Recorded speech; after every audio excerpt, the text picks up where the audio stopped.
Shalom sahabat cinta Alkitab, selamat bertemu kembali. Kita berjumpa di dalam kitab ke-19, kitab Ibrani. Nanti kitab yang ke-20 adalah Yakobus, dan kitab ke-21 1 Petrus, dan kitab ke-22 adalah 2 Petrus. Ada kesalahan sebut di surat Petrus 1 dan 2, saya menyebutnya kitab 19 dan kitab yang ke-20, jadi ralat di sini. Mari kita belajar kitab Ibrani, kitab ke-19. Penulis. Walau masih ada anggapan bahwa Paulus yang menulis surat ini, identitas penulisnya masih menjadi teka-teki sampai dengan hari ini.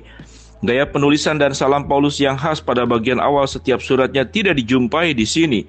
Sebagai tambahan, penulis surat ini pasti seseorang yang pengetahuan dan informasinya didapat dari orang yang mendengar langsung dari Yesus Kristus, Ibrani 2:3. Dan karenanya membuat Paulus diragukan sebagai penulisnya. Beberapa pakar menganggap Lukas sebagai penulisnya. Beberapa menganggap Apolos, Barnabas, Silas, Filipus, atau Aquila dan Priscilla. Terlepas dari manusia mana yang menuliskan ini, Roh Kudus yang menjadi penulis utama bagi seluruh isi Alkitab. 2 Timotius 3:16. Karenanya, surat Ibrani memiliki otoritas hasil kanonisasi yang sama dengan 65 buku lainnya di Alkitab. Tanggal penulisan.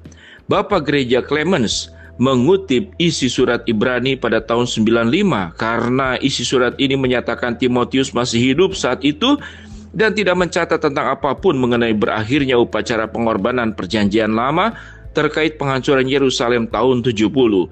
Memberikan bukti kuat kalau surat ini ditulis sekitar tahun 65. Tujuan penulisan.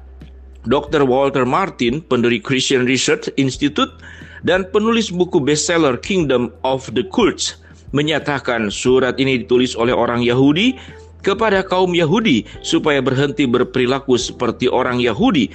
Saat itu banyak orang Kristen Yahudi yang kembali kepada praktik dan ritual Yudaisme. Supaya mereka tidak dianiaya, surat ini menyerukan kepada mereka yang dianiaya untuk tetap hidup di dalam anugerah Yesus Kristus. Ayat kunci Ibrani 1 ayat 1 sampai dengan kedua. Setelah pada zaman dahulu kala Allah berulang kali dan dalam berbagai cara berbicara kepada nenek moyang kita dalam perantaran para nabi-nabi, maka pada zaman akhir ini Ia telah berbicara kepada kita dengan perantaran anaknya yang telah Ia tetapkan sebagai yang berhak menerima segala yang ada. Oleh Dia Allah menjadikan alam semesta. Ibrani 2 ayat ketiga, bagaimanakah kita akan luput jikalau kita menyia-nyiakan keselamatan yang sebesar itu? Ibrani 4:14-16.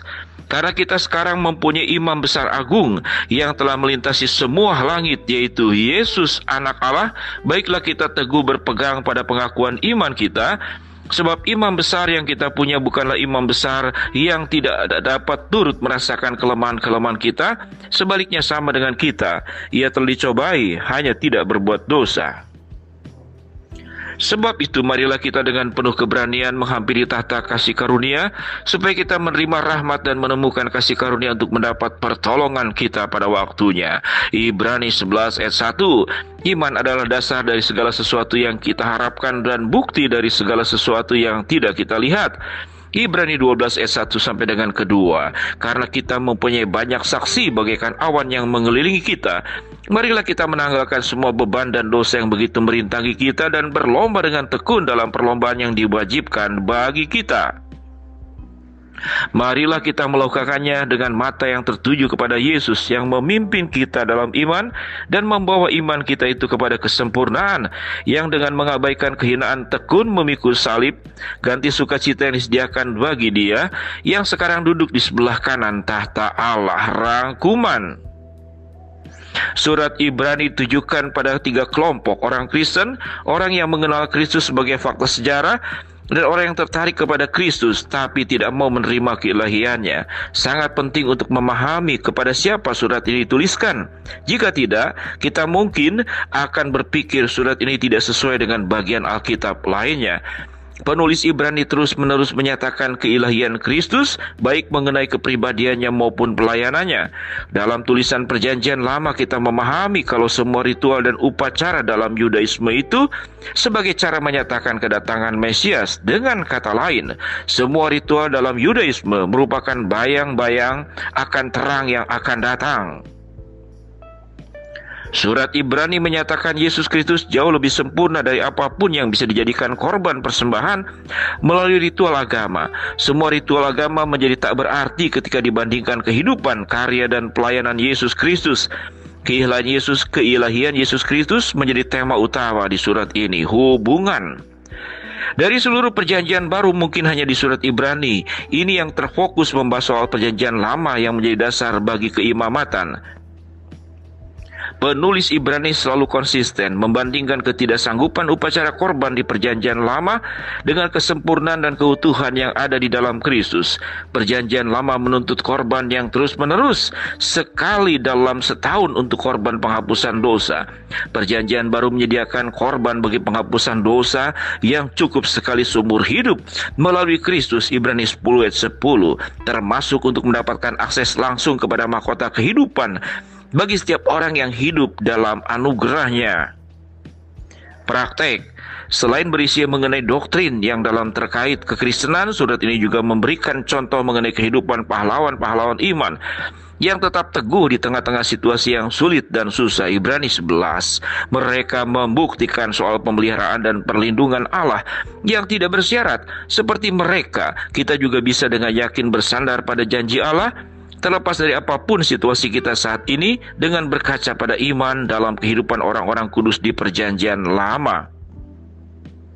Penulis surat Ibrani memberikan penghiburan kepada pembacanya, tetapi juga memberikan 5 peringatan keras, yaitu yang terkait dengan bahaya ketidakpedulian, bahaya ketidakpercayaan, bahaya ketidakmatangan rohani, bahaya dari kegagalan untuk tetap teguh di dalam iman, dan bahaya dari menolak Allah. Di surat ini kita menemukan karya teragung yang membahas mengenai doktrin yang bisa menguatkan iman, sumber hikmat, peringatan bagi kelakuan kita dalam perjalanan kehidupan kekristenan, yang terutama di surat inilah kita menemukan potret ilahi Kristus Yesus, Sang Penulis dan Penebus kita. Ibrani 12 ayat yang kedua. Demikian sahabat cinta Alkitab, kita sudah membahas kitab Ibrani kitab 19 dan kita akan memasuki surat Yakobus. Mari semangat terus belajar sampai selesai. Shalom.